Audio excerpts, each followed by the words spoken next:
In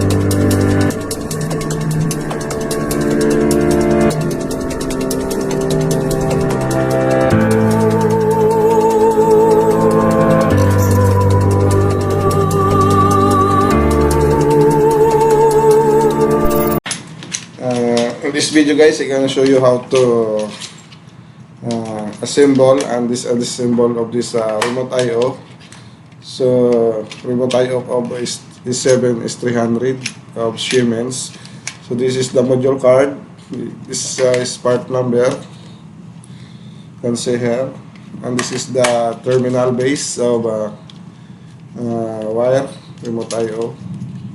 So you see here is the part number here. So guys, let's start to assemble. So here, what to do is this clip is here in the female. So this is the male. So you can center and then push. You can see the sound. The clip is engaged. So let's other one. Again, center. Okay, so this is the symbol of terminal base. So the module card, you can see here in the slot, is the white. Put her and push. See. So now we need to disassemble. So first, have the wheel here. You just push. Also here, just push and pull.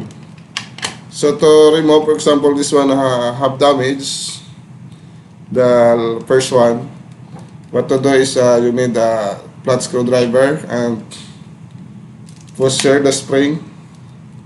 Then so the number 2, push here the spring first. And remove, pull. So the other one also push and that's one only guys. How to assemble and disassemble.